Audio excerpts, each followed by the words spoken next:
오늘 하루는 어떻게 지냈나요? 안녕하세요. 저는 책 속에서 여행하는 아이디 구름여행입니다.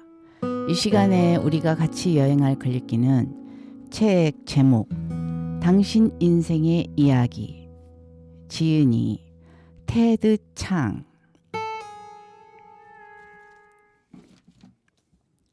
테드 창, 미국 브라운 대학교에서 물리학과 컴퓨터공학을 전공한 과학도이자 전 세계 과학소설계의 보물이란 찬사를 듣고 있는 소설가. 동시대 과학소설 작가들의 인정과 동시대 과학소설 독자들의 기대를 한 몸에 받고 있는 작가이다. 작품이 매우 드물어 1990년 등단 이후 지금까지 발표한 작품이 완성도 높은 중단편 15편 뿐이다. 현재까지 그의 유일한 작품집인 당신 인생의 이야기에는 그중 8편이 실려있다. 1990년 발표한 첫 단편 바빌론의 탑으로 역대 최연소 네뷸러상 수상자라는 영예를 안았으며 이후 발표하는 작품마다 스터전상, 휴고상, 네뷸러상을 휩쓸며 평단과 독자들의 주목과 지지를 받았다. 인류, 과학의 진화 등 두 작품이 세계적인 과학 학술지 네이처에 발표됐다. 독일 과학 소설계의 네뷸러라 불리는 크루트 라스비츠상을 수상했으며 일본 과학 소설계의 네뷸러라 불리는 세이온상을 4차례 수상한 바 있다.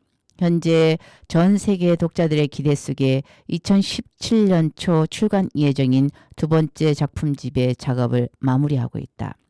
당신 인생의 이야기는 사고 실험의 향연을 통해 과학이 줄 수 있는 최고의 지적 상상력과 소설이 줄 수 있는 최고의 철학적 사유를 선사한다.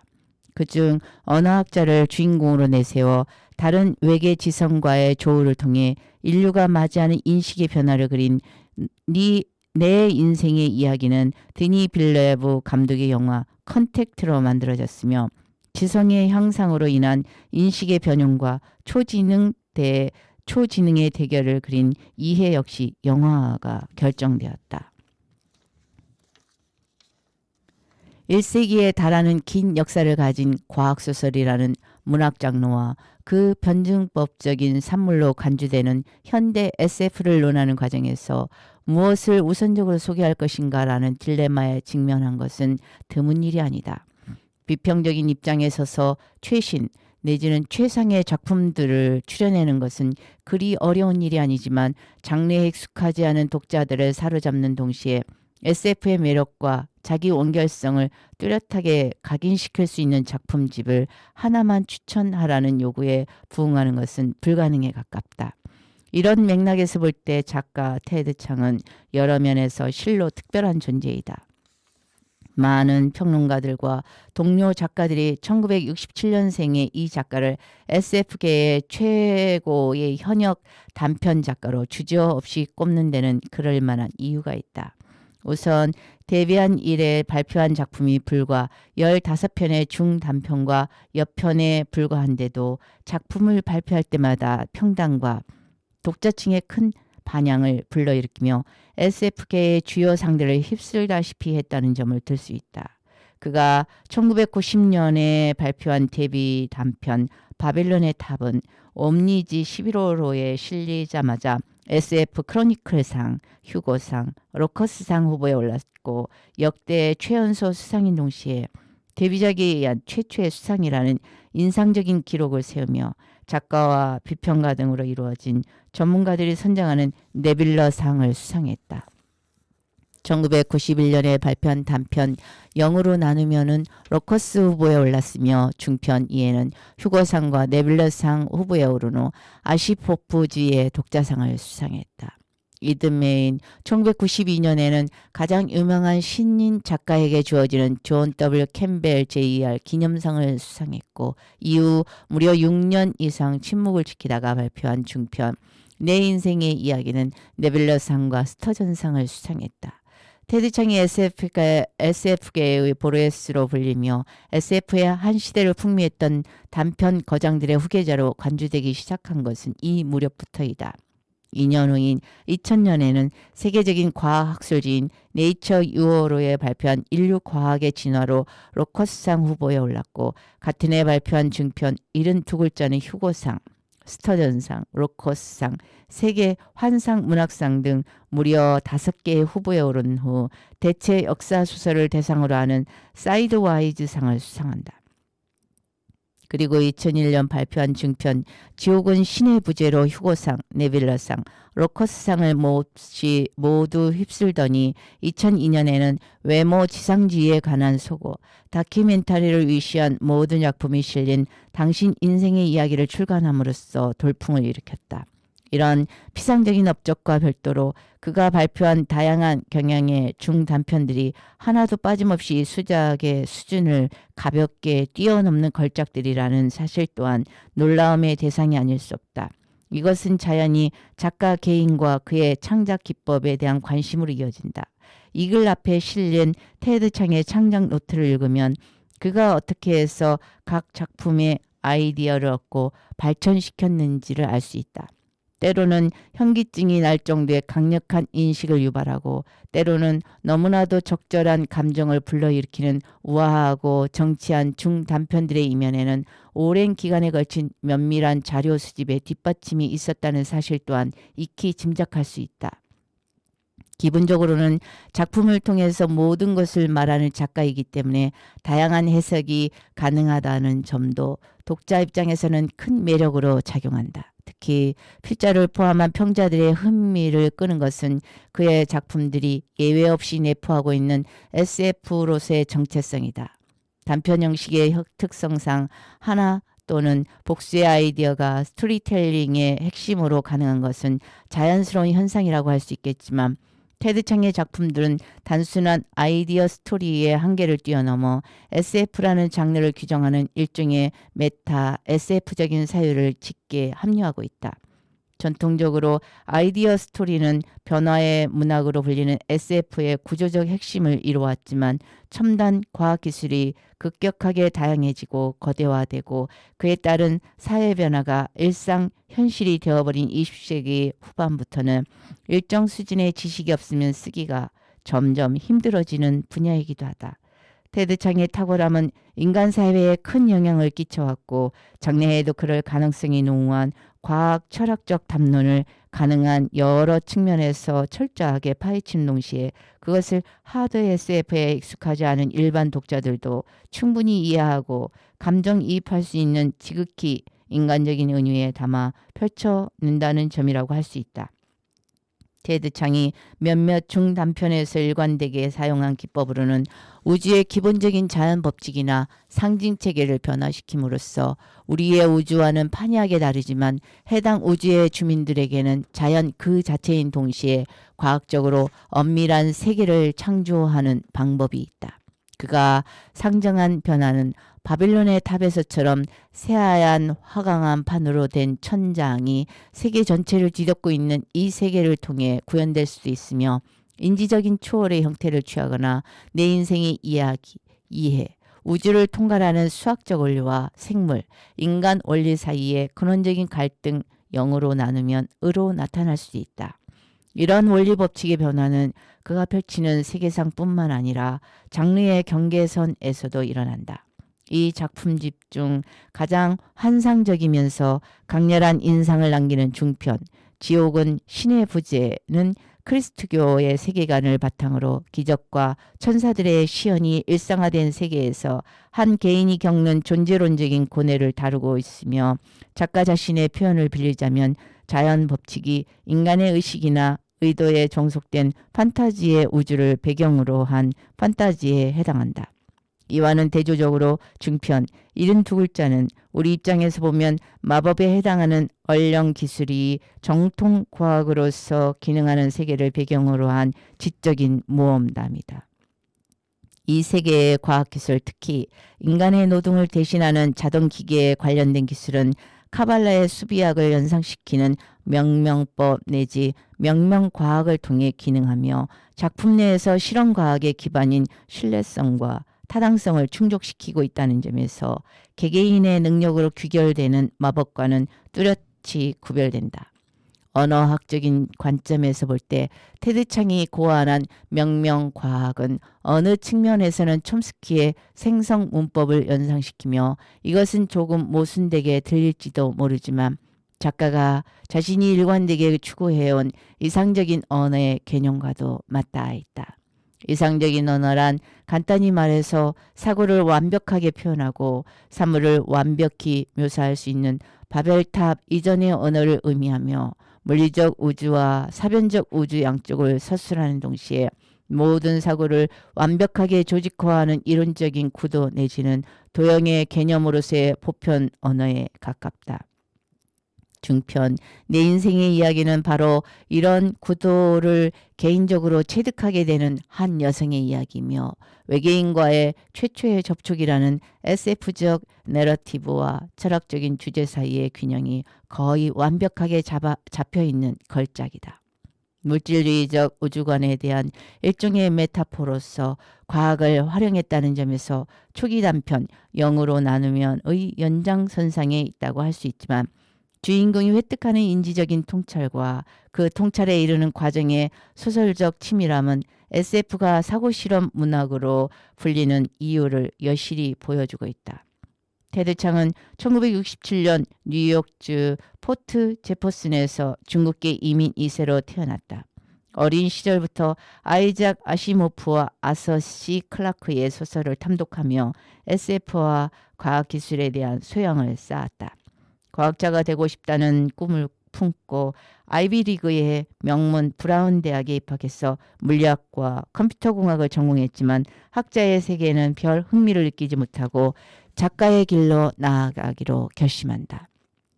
졸업 후 워싱턴주 시애틀 교회의 마이크로소프트 본사에 입사해서 기술 매뉴얼을 쓰는 한편 저명한 SF 창작 강좌인 클라리언 워크숍에 참가해 큰 자극을 받는다.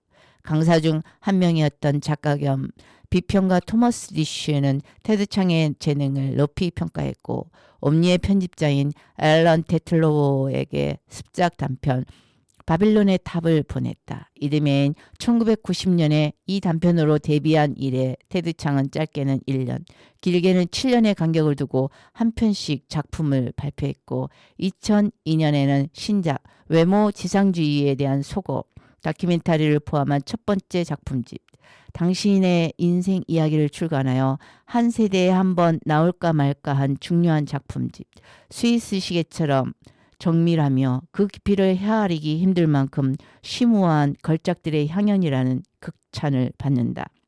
당신 인생 이야기는 전국 세계 15개국에 번역 출간되었다.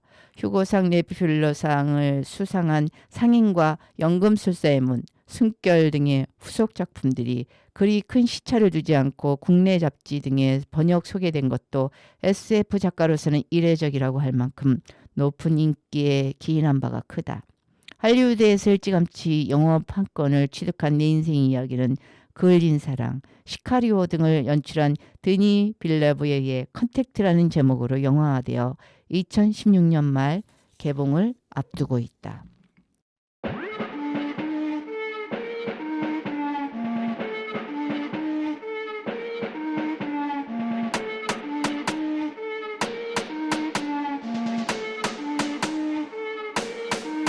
Look at my lips, look at my hips, look at me slaying this whole world. Look at me kissing, look at me kicking. 이건 바로 사랑과 전쟁. Look at my lips, look at my hips, look at me slaying this whole world. Look at me kissing, look at me kicking. 우리 바로 전사, hear me roar. 마음을 열어라. 고개를 들어라. 몸을 데워라. Cause 조지라. I'ma break it down like only I can do. Bitches talk shit, but they never come through. But when I come through, best believe it's over. Wanna be around me, but they get the cold shoulder. Don't make me say it, cause they already told ya. I'm the baddest chick, I done already showed ya. On my way to the top, man, cause you're not. My song in the #1 spot. Who's 네가 high? 뭘 알아, 네가 뭐를 알아. 내가 움직이기 시작하면 전부 입 닫아. 다시 벌어지게 될 거니까 네 눈, 코, 입, 어깨, 발, 무릎. Look at my lips, look at my hips, look at me slaying this whole world. Look at me kissing, look at me kicking. 이건 바로 사랑과 전쟁. Look at my lips, look at my hips, look at me slaying this whole world. Look at me kissing, look at me kicking.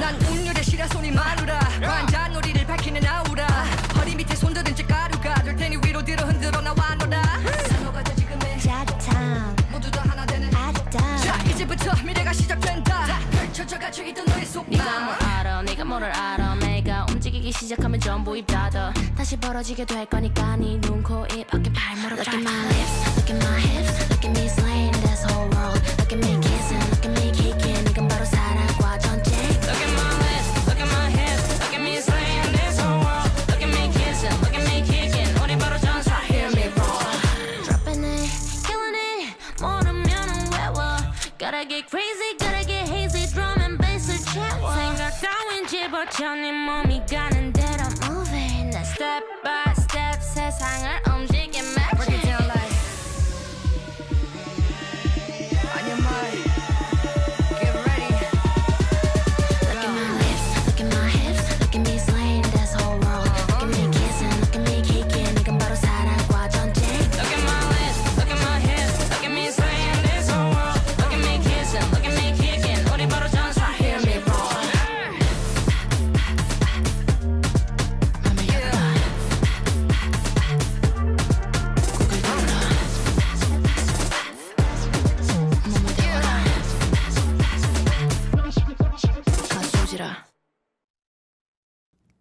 네 아버지가 지금 내게 어떤 질문을 하려고 해.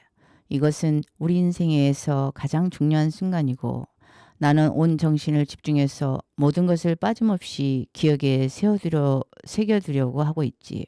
그이와 나는 밖에서 디너쇼를 보고 방금 돌아온 참이란다. 자정을 넘은 시간 우리는 보름달을 보기 위해 파티호에 나와 있어.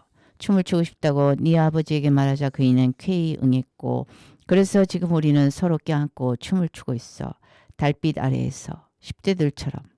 30대의 남녀가 앞뒤로 천천히 몸을 흔들면서 밤의 한기는 전혀 느끼지 않아. 이윽고 네 아빠는 이렇게 말해. 아이를 가지고 싶어? 네 아버지와 나는 결혼한 지 2년쯤 된 부부이고 지금은 앨리스 애비뉴에 살고 있어. 이사를 갈 무렵 너는 아직 너무 어려서 이 집을 기억하지 못하겠지만 우리는 네게 사진을 보여주고 이 집 얘기를 해줄 거야. 오늘 밤의 이야기. 너를 잉태했던 이 밤의 이야기를 너에게 해주고 싶은 마음이 간절하단다. 하지만 그런 얘기는 네가 너의 아이를 가질 준비가 되었을 때나 할 수 있는 얘기고 우리는 결국 그런 기회를 갖지 못하겠지. 그보다 더 이른 시기에 네게 이야기해봐도 아무 소용이 없을 거야. 네 인생의 거의 모든 기간에 걸쳐서 너는 자리에 가만히 앉아 이렇게 로맨틱한 얘기에 귀를 기울이고 싶어 하지는 않을 테니까. 나는 네가 12살 때 내놓게 될 너의 탄생 시나리오를 기억해. 엄마가 나를 낳은 이유는 단 하나. 월급 안 줘도 되는 한여를 드리기 위해서야. 벽장에서 진공 청소기를 끌어내면서 너는 쓰디쓴 어조로 이렇게 말하겠지? 맞아. 나는 이렇게 대답할 거야. 13년 전 난 지금 이맘때쯤 카펫을 청소할 필요가 생길 것을 깨달았고 제일 값싸고 손쉬운 방법이 애를 낳는 거라는 생각을 했거든. 자, 이제 청소를 시작하렴. 진짜 엄마만 아니었다면 이건 불법이었을 텐데. 너는 화가 잔뜩 치민 표정으로 전선을 빼내 벽에 콘센트에 꽂으면서 이렇게 말할 거야. 그건 우리가 벨몬트 스트리트의 집에 살고 있을 때의 일이겠지. 살아가면서 나는 두 집에 낯선 사람들이 들어가 사는 것을 보게 될 거야. 너를 가졌던 집과 네가 자란 집들의 말이야. 네 아빠와 나는 네가 태어나고 2년 후에 첫 번째 집을 팔아. 나는 네가 떠난 직후에 두 번째 집을 팔지. 그 무렵이면 넬슨과 나는 그 농가로 이사하고 네 아빠는 이름이 생각나지 않는 그 여자와 함께 살고 있겠지. 나는 이 이야기가 어떻게 끝날지 알고 있단다. 자주 그 생각을 해보곤 해. 불과 몇 년 전 그 이야기가 어떻게 시작되었는지 관해서도 자주 생각에 잠기곤 하지. 지구 궤도상에 우주선들이 느닷없이 출현하고 목초지에 인공물들이 나타났던 그때 말이야. 정부는 그 일에 관해 항거하다시피 했어. 싸구려 신문에선 온갖 가능성을 떨어냈지만 그러던 중에 전화가 울렸고 난 회의에 참석해달라는 요청을 받았던 거야. 내 사무실 밖의 복도에서 그들이 기다리고 있는 것을 보았어. 묘한 콤비였어. 한 사람은 짧은 머리에 군복 차림이었고 알루미늄 서류 가방을 들고 있었어. 냉철한 눈초리로 주변을 관찰하고 있는 듯했지. 다른 한 사람은 한눈에 보기에도 학자였어. 턱수염과 콧수염을 길렀고 코듀로이 소재 옷을 입고 있었어. 그는 옆에 게시판에 스테이플러로 고정시킨 여러 장의 게시물을 훑어보고 있었어. 웨버 대령님이시죠? 나는 군인과 악수를 나눴어. 로이스 뱅크스입니다. 처음 뵙겠습니다. 뱅크스 박사님. 시간을 내주셔서 감사합니다. 군인이 말했다. 천만에요. 무슨 핑계든 간에 교수회의에서 빠질 수만 있다면 대환영입니다. 웨버 대령은 동행한 남자 쪽을 가리켰다. 이분은 게리 도널리 박사입니다. 통화할 때 말씀드린 물리학자입니다. 게리라고 부르십시오. 물리학자는 나와 악수를 나누며 말했다. 당신이 어떤 의견을 내놓을지 정말 궁금하군요.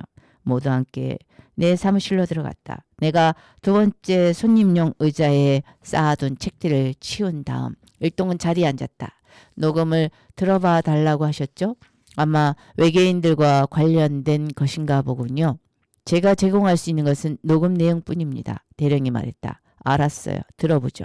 웨버 대령은 서류 가방에서 녹음기를 꺼내 재생 버튼을 눌렀다. 녹음기에서 흘러나오는 소리는 어딘가 모르게 물을 뒤집어 쓴 개가 후두둑 몸을 흔들어 털가죽에서 물을 떨쳐내는 소리를 연상시켰다. 어떤 느낌을 받으셨습니까? 대령이 물었다. 나는 물을 뒤집어 쓴 개가 내는 소리와 비슷하다고 말하고 싶은 마음을 억눌렀다. 이 소리는 어떤 정황에서 녹음되었나요? 그걸 말해도 좋다는 허가를 받지 못했습니다. 그걸 한다면 이 소리를 해석하는 데 도움이 될 텐데요. 외계인이 말할 때 그 모습을 볼 수 있었습니까? 당시 외계인은 어떤 행동을 했나요? 제가 제공할 수 있는 것은 이 녹음뿐입니다. 외계인들을 보았다고 실토한다고 해도 잃을 건 없지 않나요? 대중은 당신들이 그들을 보았다고 생각하고 있으니 웨버 대령은 물러나려 하지 않았다. 이 소리의 언어학적 특성에 관해서 뭔가 의견이 있으신지요? 그들의 성도가 인간의 그것과 큰 차이가 있다는 것은 확실하군요. 외계인들은 인간과는 전혀 다른 모습을 하고 있죠. 대령이 뭔가 애매모호한 대답을 하려고 할 때 게리 도널리가 끼어들었다. 그 테이프에 입각해서 뭔가 추측할 수는 없습니까? 힘들어요. 그들이 후드를 이용해 소리를 내는 것 같지는 않지만 그것만으로는 어떤 모습을 하고 있는지 추측할 수 없습니다. 무엇이든 좋으니 우리에게 얘기해 줄 수 있는 것이 있습니까? 웨버 대령이 물었다. 그가 민간인의 조언을 듣는 일에 익숙치 않다는 사실은 명백했다. 해박적인 차이 탓에 커뮤니케이션을 성립시키는 일 자체가 극히 힘들 거라는 사실밖에 얘기할 수 없군요. 그들이 인간의 성도가 만들어낼 수 없는 소리를 사용하고 있다는 건 거의 확실하고 그 소리는 인간의 귀로서는 알아들을 수 없는 소리인지도 모르니까 말입니다. 초저주파나 초음파를 얘기하시는 겁니까? 게리 도널드가 물었다. 꼭 그렇다는 뜻은 아니에요. 단지 인간의 청각 시스템은 완벽한 음향기관이 아니라는 얘기를 하고 싶었을 뿐입니다. 인간의 귀는 결국 인간의 후두가 내는 소리를 인식하는 데 최적화된 기관이라는 뜻이죠. 따라서 외계인의 발성 시스템의 경우 추측은 별 의미가 없어요. 나는 어깨를 으쓱해 보였다. 충분히 연습한다면 어쩌면 우리도 외계인의 언어의 음소 차이를 인식할 수 있겠지만 우리의 귀로는 그들이 의미 있다고 간주하는 차이를 아예 식별조차 못할 가능성 또한 있습니다.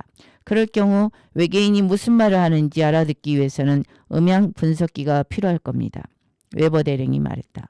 만약 제가 박사님께 1시간가량의 녹음 테이프를 드린다고 가정한다면 우리에게 그 음향 분석기가 필요한지 여부를 결정하는데 얼마나 걸릴까요?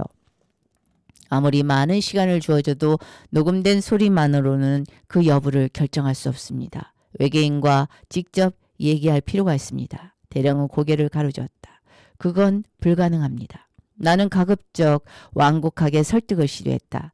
대령님의 입장은 10분 이해합니다. 하지만 미지의 언어를 습득하기 위한 유일한 방법은 그 언어를 모어로 사용하는 이와 직접 교류하는 것뿐입니다. 여기서 교류를 하는 것은 질문을 하고 대화를 나누는 일들을 의미합니다. 그런 것 없이 언어 습득은 절대 불가능해요. 따라서 외계인들의 언어를 배우고 싶다면 언어학 분야에서 훈련을 쌓은 사람이 이를테면 저라든지 아니면 다른 언어학자가 직접 외계인과 대화를 나눠야 합니다. 녹음만으로는 불충분하니까요. 웨버 대령은 미간을 찌푸렸다.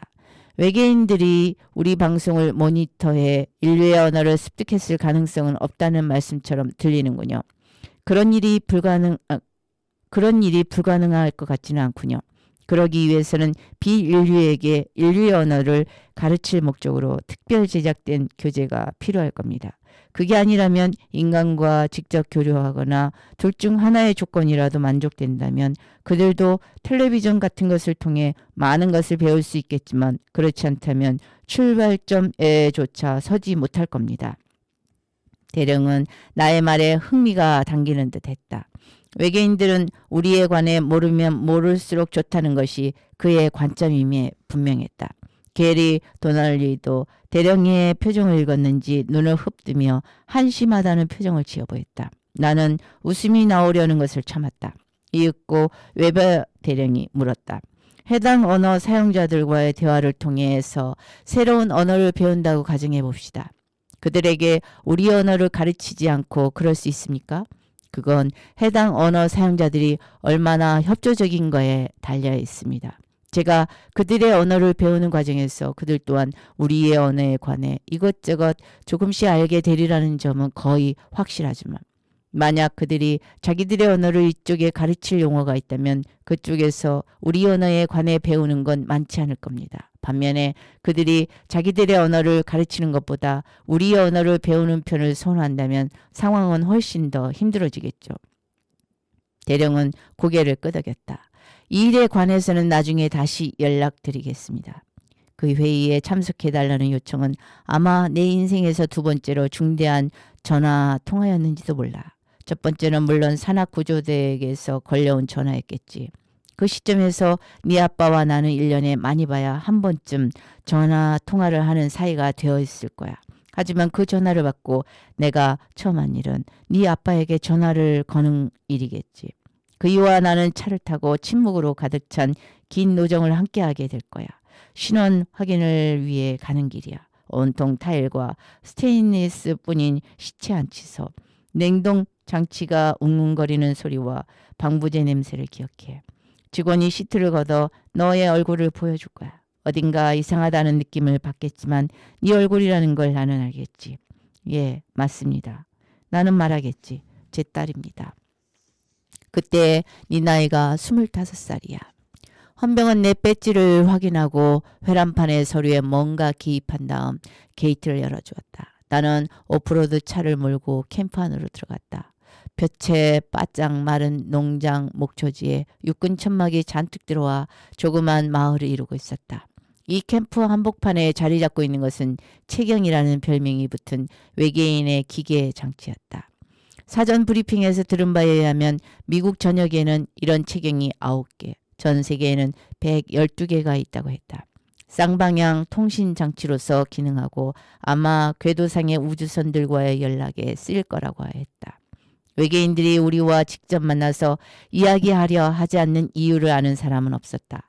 이가 없는 것을 두려워하는 건지도. 물리학자와 언어학자가 각기 한 명씩 포함된 과학자 팀 하나가 채경 하나를 담당하고 있었다. 이 캠프팀에는 게리 도널리와 내가 포함되어 있었다. 게리는 주차지역에서 나를 기다리고 있었다. 우리는 콘크리트 바리케이트로 이루어진 원형의 미로를 지나 채경 본체를 덮어 싸고 있는 커다란 천막으로 갔다. 천막 안에는 대학의 음향학 연구실에서 빌려온 물건들이 잔뜩 실린 장비 운반용 카트가 한 대 놓여 있었다. 군에서 미리 검사할 수 있도록 출발하기 전 내가 보내준 것들이었다. 천막 밖에는 천막 창문을 통해 내부를 촬영할 수 있도록 삼각대에 거치된 비디오 카메라도 3대 놓여 있었다. 지금부터 게리와 내가 하는 일은 군 정보부를 포함해 수많은 다른 사람들에 의해 검토될 것이다. 그 밖에도 우리는 매일 보고서를 제출해야 하고 내 경우는 이 보고서에 외계인들이 어느 정도까지 우리의 언어를 이해하는지에 관한 추정도 포함시켜야 했다. 게리는 텐트 입구에 천을 옆으로 걷고 나더러 먼저 들어가라는 신용을 했다. 어서 들어갑시오, 손님. 그런 서커스 호객꾼 같은 말투로 말했다. 하나님의 푸른 지구에서 단 한 번도 목격된 적이 없는 창조물들을 보면 경탄하실 겁니다. 그것도 단돈 10센트의 말이죠. 나는 입구를 지나며 중얼거렸다. 비활성 상태인 체경은 높이 10피트, 너비 12피트가 넘는 반원경 거울처럼 보였다. 체경 앞쪽의 갈색 풀밭에 흰 스프레이 페인트로 그려놓은 호는 체경이 활성화되었을 때의 작동 영역을 표시한 것이었다. 현재 이 영역 안에는 탁자 하나, 접이의자 둘, 그리고 외부 발전기에 전선으로 연결된 멀티탭 콘센트가 하나 있을 뿐이었다. 천막 가장자리에 따라 배치된 기둥들의 형광등이 매달려 있었고 그것이 웅웅거리는 소리가 찌는 듯한 무더위 속에서 붕붕거리며 날아다니는 파리 소리와 뒤섞여 들리고 있었다. 게리와 나는 서로의 얼굴을 힐끗 바라보고는 기계장치가 실린 카트를 함께 밀고 탁자 쪽으로 가기 시작했다. 페인트로 표시된 선을 넘자 체경은 점점 투명해지는 것처럼 보였다. 마치 세균이 뒤에서 누군가가 천천히 조명의 광도를 높이는 듯한 광경이었다. 체경 자체에 생겨난 3차원적인 깊이는 섬뜩할 만큼 진짜 같았다. 그 안으로 그냥 걸어갈 수 있을 듯한 느낌이었다. 완전히 밝아지자 체경은 반원형 방의 실물 크기로 모형처럼 보였다. 그 방에는 가구일지도 모르는 커다란 물체가 몇 개 있었지만 외계인들의 모습은 보이지 않았다. 망곡한 뒤쪽 벽에는 문이 하나 있었다. 게리와 나는 서둘러 모든 장치를 연결했다. 마이크, 음향 분석기, 휴대용 컴퓨터, 스피커 등등. 작업을 하면서 나는 외계인이 나타나기를 기대하며 체경 쪽을 헐깃헐깃 쳐다보았다. 그랬는데도 막상 그들 중 하나가 들어왔을 때는 놀라서 움찔했다. 외계인은 7개의 가지가 맞닿은 지점에 올려놓은 통처럼 보였다. 방사상으로 대칭이었고 가지는 모두 팔이나 다리로 기능할 수 있었다. 내 앞에 있는 그것은 네 다리를 써서 걷고 있었고 나머지 3개의 가지는 팔처럼 측면에 말려 올라간 상태였다. 게리는 이들을 헵타포드라 불렀다. 사전에 비디오 테이프를 통해 본 적이 있었지만 나는 여지없이 넋이 나간 채 그것을 바라보았다. 그것의 수족에서 관절은 딱히 눈에 띄지 않았다. 해부학자들은 이것들이 척추 모양을 한 기둥에 의해 지탱되고 있을지도 모른다고 추측하고 있었다. 내부 구조가 어떻든 간에 헵타포드의 수족은 보는 사람이 당황스러울 만큼 유동적으로 움직였다. 헵타포드의 몸통은 그 수족 위에 올라타 호버크라프트처럼 매끄럽게 파도를 탔다. 눈꺼풀이 없는 7개의 눈이 헵타포드의 몸통 꼭대기를 둘러싸고 있었다. 헵타포드는 방금 들어온 입구를 향해 돌아가더니 짧게 풋풋 소리를 냈고 다른 헵타포드를 대동하고 다시 방 중앙으로 되돌아왔다. 그러면서도 한 번도 몸의 방향을 바꾸지 않았다. 기괴하면서도 논리적이었다. 모든 방향으로 눈이 있으므로 헵타포드에게는 어느 방향도 전방이 될 수 있는 것이다.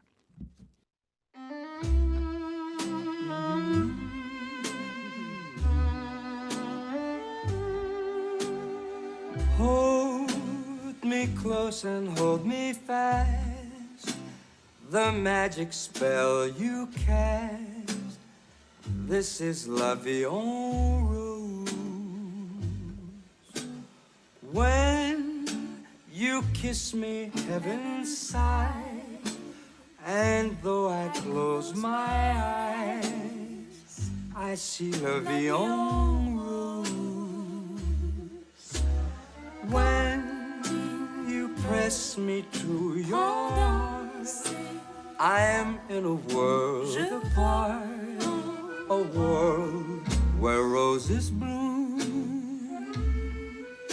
And when you speak, angels sing from above. Everyday words seem to turn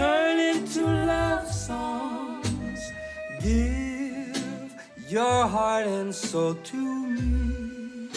And life will always be La vie en rose. Go. quand il me prend dans ses bras, il me parle tout bas, je vois la vie en rose. Every time you kiss me, heaven sighs. Il me dit des mots d'amour, I des mots de close tous my les jours, eyes. et ça me fait quelque chose.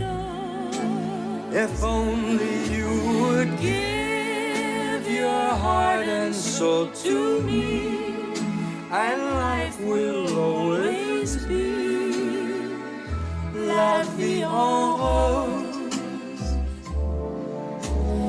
Il est entré dans mon cœur une part de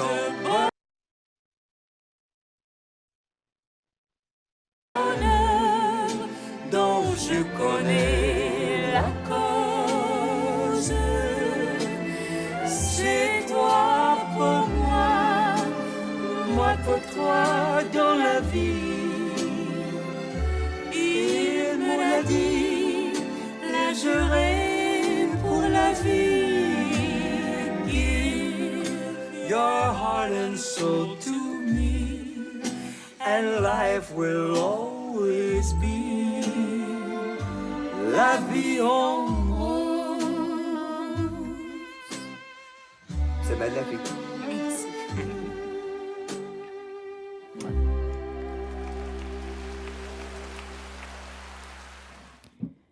게리는 내 반응을 관찰하고 있었다. 준비됐어요? 그가 물었다. 나는 심호흡을 했다. 충분히. 필드워크라면 아마존 유역에서 실컷 해본 경험이 있지만 그것은 언제나 두 언어를 병용하는 방식의 조사였다. 정보 제공자들이 포르투갈어를 어느 정도 하는 경우 나는 그것을 이용할 수 있었고 그렇지 않을 경우라도 현지 선교사들과 접촉해서 해당 언어에 관한 기본 정보를 미리 얻을 수 있었던 것이다. 이것은 내가 처음으로 시도해보는 진정한 단일어 사용 언어 습득 절차가 될 것이다. 물론 이론적으로는 충분히 단순한 방식이긴 하지만 말이다. 내가 최경을 향해 걸어가자 반대쪽의 헵타포드도 같은 행동을 했다. 그 모습이 너무나도 생생해 소름이 돋을 지경이었다.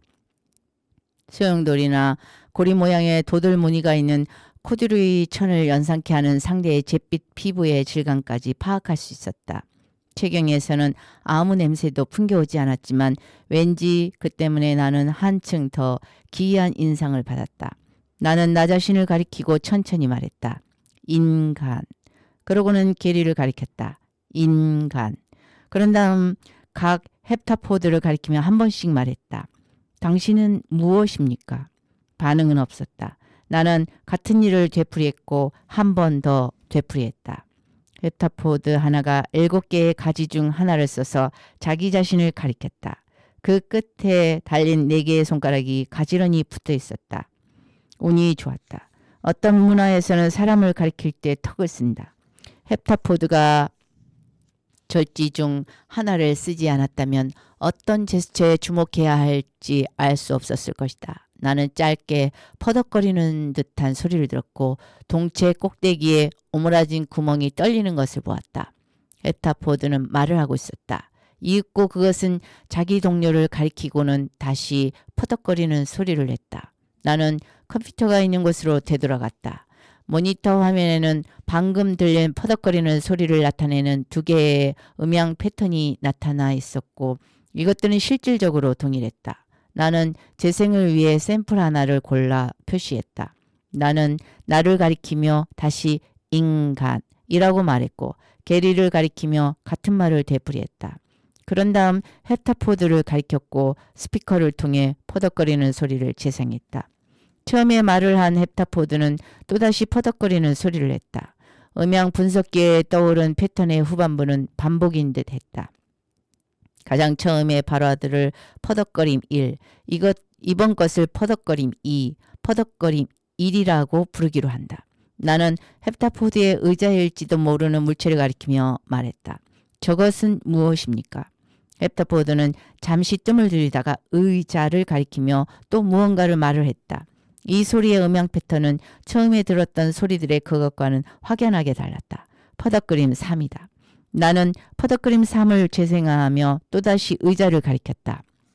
헵타포드가 대답했다.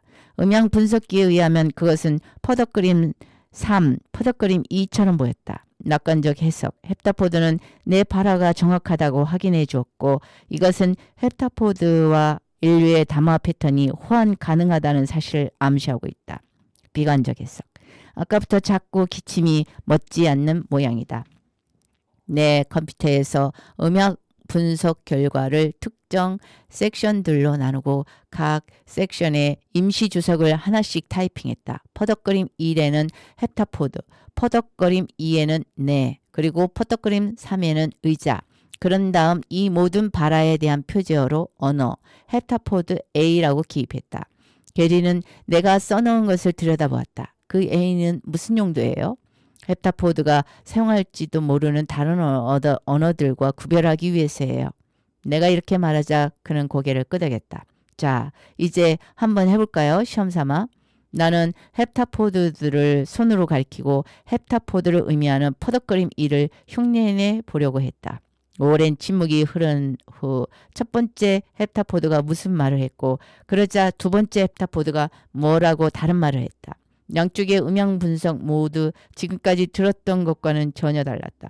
서로 대화를 나누는 것인지 아니면 나에게 말을 하는 것인지 그들에게는 돌릴 고개가 없었으므로 알 수 없었다. 나는 퍼덕그림 2를 다시 발음해 보았지만 아무런 반응도 얻을 수 없었다. 비슷하게 들리지도 않는가 보네요. 나는 툴툴거렸다. 당신이 그런 소리를 낼 수 있다는 사실 자체가 제겐 놀랍습니다. 게리가 말했다. 제가 큰 사슴 울음소리 내는 걸 들어보셔야 하는데 후다닥 달려가게 할 수도 있어요. 몇 번 더 시도해보았지만 헵타포드들은 내가 판별할 수 있는 반응을 보이지 않았다. 헵타포드의 발음을 재생한 후에야 비로소 상대방의 확인을 얻을 수 있었다. 헵타포드는 퍼덕그림 2, 즉 내라고 대답했던 것이다. 그러니까 우린 앞으로도 녹음만 사용해야 하는 겁니까? 게리가 물었다. 나는 고개를 끄덕였다. 적어도 당분간은요. 이제 뭘 할 거죠? 헵타포드가 실은 쟤네들 되게 귀엽게 노네 라든지 쟤네들 지금 뭐 하는지 좀 봐 라고 말하는 게 아니었다는 사실을 확인해야죠. 그런 다음 다른 헵타포드가 같은 말을 할 때 녹음된 소리와 동일한 소리가 있는지 알아보죠. 나는 그에게 앉으라는 손짓을 했다. 편하게 있어요. 시간이 좀 걸릴 테니까. 1770년 쿡 선장이 지휘하는 범선 인데버호는 오스트레일리아의 퀸즐랜드 해안에 좌초했어.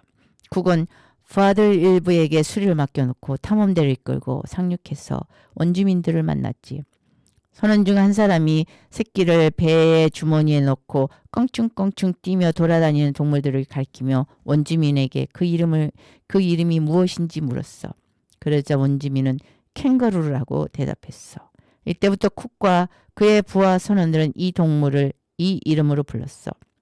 그들은 나중에야 이 말이 실은 방금 뭐라고 했지? 라는 뜻이라는 사실을 알았지. 내가 맡은 기초 강좌에서 매년 나는 이 이야기를 하곤 해. 이 이야기가 사실이 아니라는 것은 거의 확실하고 나 역시 나중에 그 점을 알려주지만 이것이 고전적인 일화라는 점에는 변함이 없어. 물론 내가 가르치는 학부생들이 정말로 듣고 싶어하는 것은 헵타포드에 관한 일화야. 내가 교직에 머무는 동안 그들 중 다수가 바로 그 이유에서 내 수업을 택하지. 그래서 나는 내가 참여한 체경 대화 세션 및 다른 언어학자들이 수행한 세션들을 녹화한 오래된 비디오 테이프를 그들에게 보여주게 돼. 테이프에는 배울 점이 많아.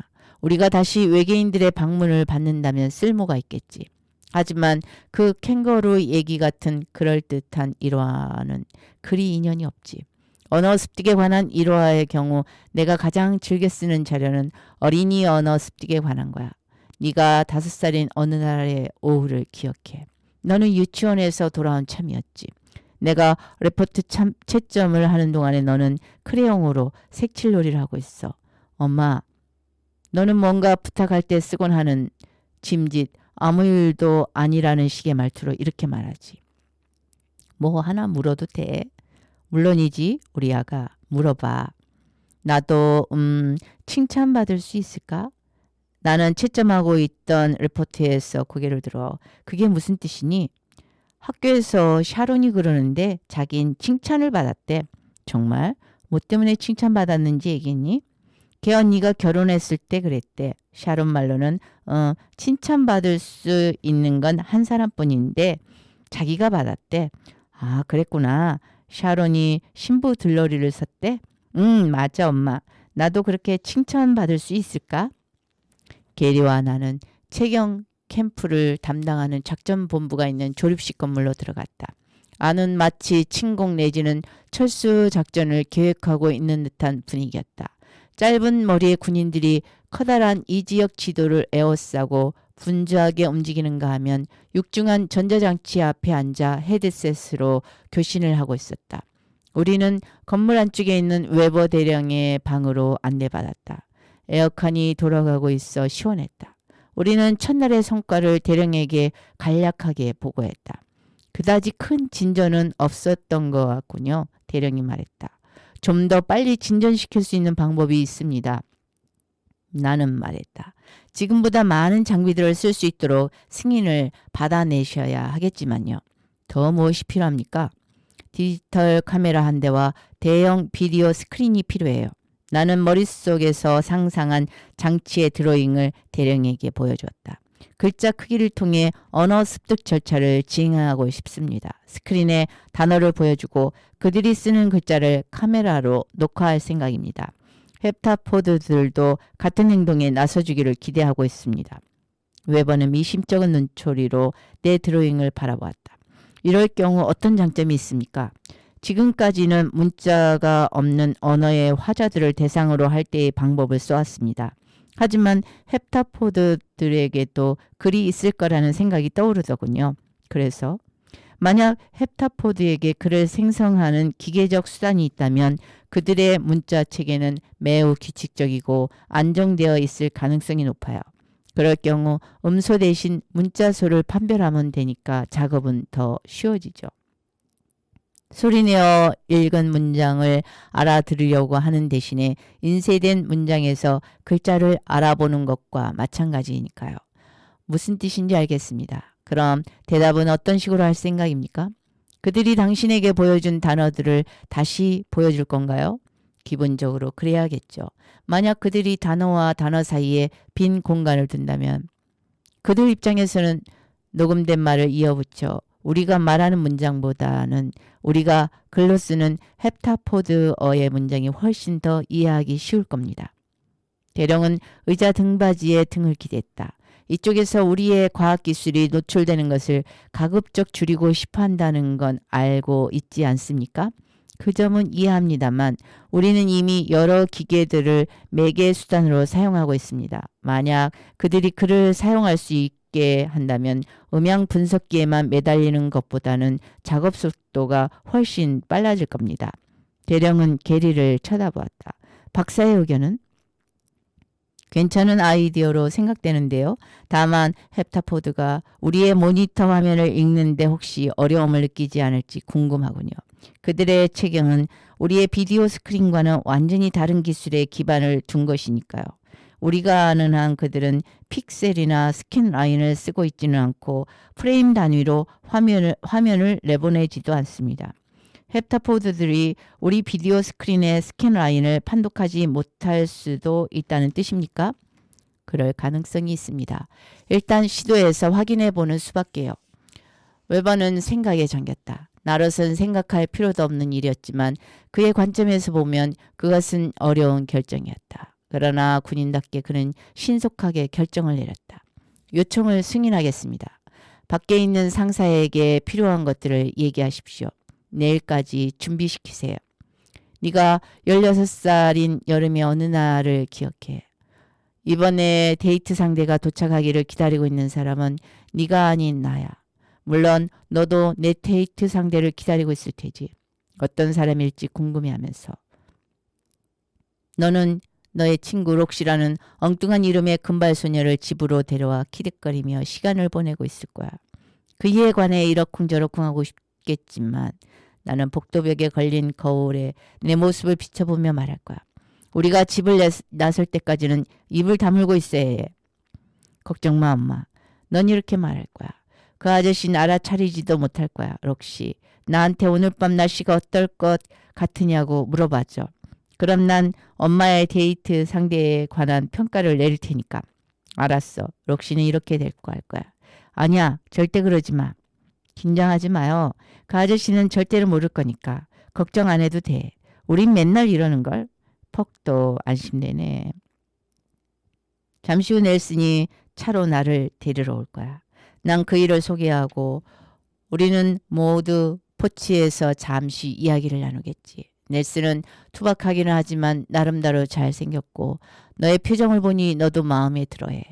우리가 막 떠나려는 순간 록시가 자연스러운 말투로 내게 이렇게 말할 거야. 오늘 밤 날씨가 어떨 것 같아? 더울 것 같아. 넌 이렇게 대답하겠지? 록시도 끄덕이며 맞장구를 칠 거야. 그러자 넬슨은 말해. 정말 일기예보에서 시원해질 거라고 하던데 그런 일들에 관해서는 육감이라는가 그런 게 있어요. 너는 말할 거야. 천연덕스러운 얼굴로. 아주 뜨거울 것 같은 느낌이 들어요. 딱 맞는 옷을 입으셨네 엄마. 나는 너를 쏘아보며 잘 자라고 인사할 거야. 앞장서서 넬슨과 함께 차로 갈 때 그가 재미있다는 표정으로 묻겠지. 내가 모르는 뭔가가 있는 모양이군. 안 그래? 우리끼리 하는 농담이야. 나는 중얼거리지. 설명하라고는 하지 말아줘. 채경을 통한 다음 세션에서 우리는 이전의 절차를 되풀이했다. 하지만 이번에는 말을 하면서 동시에 그에 해당하는 글자를 컴퓨터 화면에 보여주었다. 인간이라고 말하면서 인간이라는 단어를 보여주는 식이었다. 마침내 헵타포드들은 우리가 무엇을 원하는지 이해했다. 그리고 작은 대자 위에 평평한 원형 스크린을 설치했다. 헵타포드 하나가 말을 했고 그런 다음 칠지 하나를 뻗어 대자에 난 커다란 구멍에 집어넣었다. 마치 흘려쓴 낙서 같은 느낌의 문자가 스크린에 떠올랐다. 이것은 곧 일과가 되었고 나는 바라와 그에 조응하는 문자 샘플로 이루어진 두 종류의 언어 자료를 작성했다. 처음 받은 인상으로는 이들의 문자는 표 체계로 보였고 나는 이 사실에 실망했다. 그들의 말을 배우는 데 도움이 될 알파벳식의 표어 문자를 내심 기대하고 있었기 때문이다. 그들의 표어 문자에도 어느 정도의 음성 정보가 포함되어 있을지도 모르지만 그것을 알아내기란 알파벳식 문자의 경우보다는 훨씬 더 어렵다. 나는 체경으로 바짝 다가가 헵타포드의 여러 신체 부위, 이를테면 칠지라든지 손가락, 눈 따위를 가리키고 그에 해당하는 단어를 이끌어낼 수 있었다. 그 과정에서 그들의 동체 아래쪽에 연접한 골질의 주름 사이에 구멍이 하나 있음을 발견했다.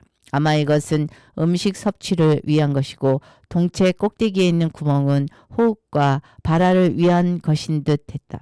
그 밖에 특별히 눈에 띄는 구멍은 없었다. 아마 입이 항문의 역할까지 맡고 있는 듯 했는데 이런 종류의 의문을 해결하는 것은 일단 미루어 둘 수밖에 없었다. 나는 두 헵타포드에게 혹시 개체를 칭하는 용어가 있는지 물어보았다.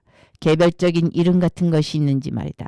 그들의 대답은 물론 우리에게는 발음 불가능한 것이었다. 그래서 게리와 나의 편의를 위해 나는 그들에게 플래퍼와 레즈베리라는 이름을 붙였다.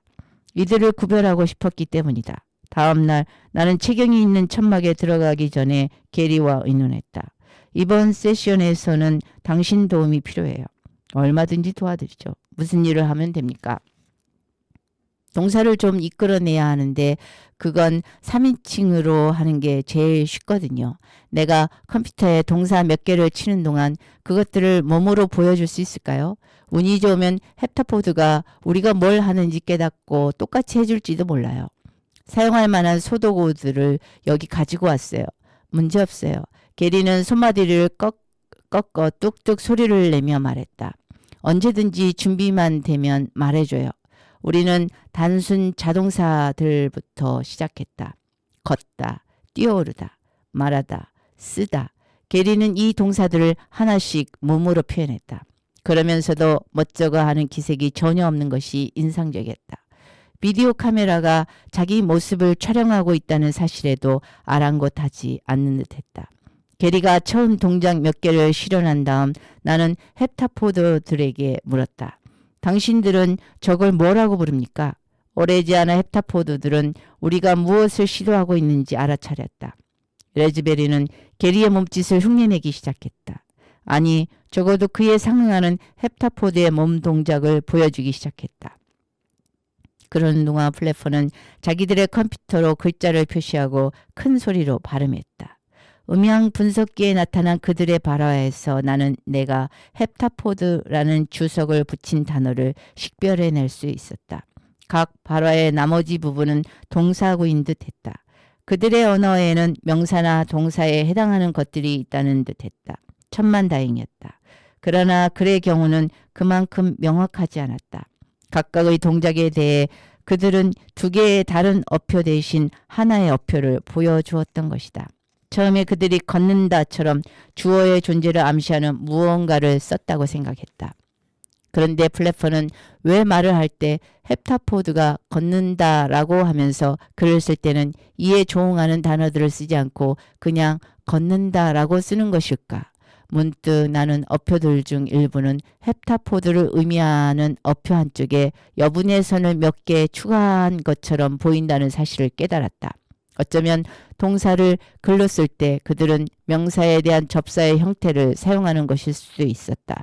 그러나 이것이 사실이라면 플래퍼는 왜 어떤 경우에는 명사를 쓰고 다른 경우에는 그러지 않는 것일까? 나는 타동사를 시도해보기로 했다. 목적어를 도입한다면 사정이 좀 더 명확해질지도 모른다. 내가 가져온 소도구들 중에 사과 한 알과 빵 한 조각이 있었다.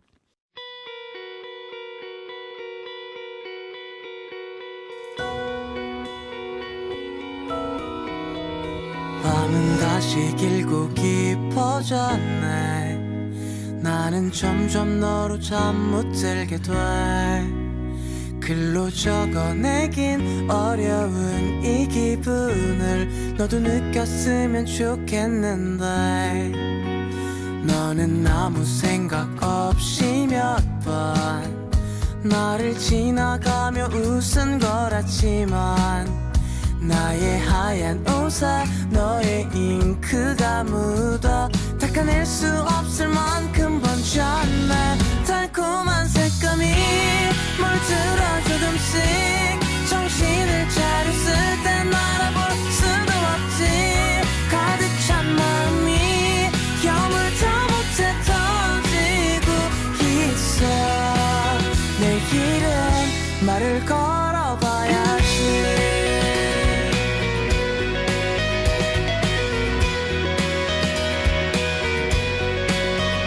요즘 노래 뭔가 맘에 안 들어.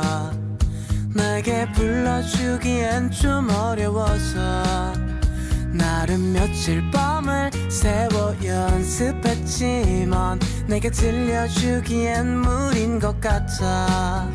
너는 번질수록 진해져가고 나의 밤은 좀 더 길고 외롭지만 하루 종일 떠오르는 너의 얼굴은 방을 가득 채워 무지개같이. 달콤한 색감이 물들어 조금씩 정신을 차렸을 땐 알아볼 수도 없지.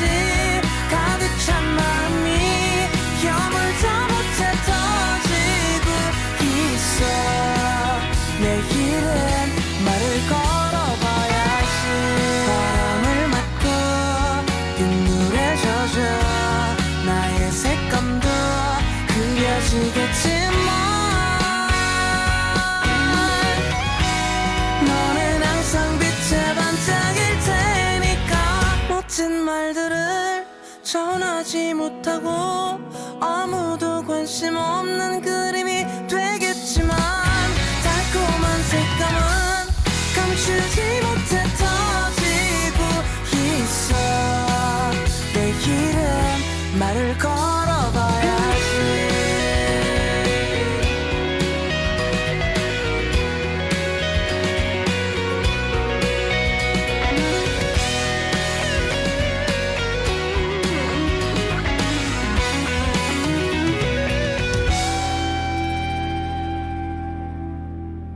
그냥 이 노래가 어떨까 싶어.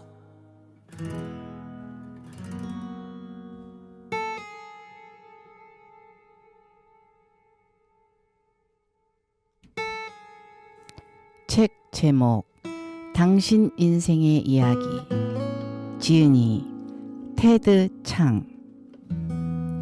오늘의 글읽기 여행은 어땠나요? 다른 날의 또 다른 구름 여행을 기대하며 이제 몽글몽글 뭉게구름에서 내려오겠습니다. 저는 북캐릭터 구름 여행이었습니다.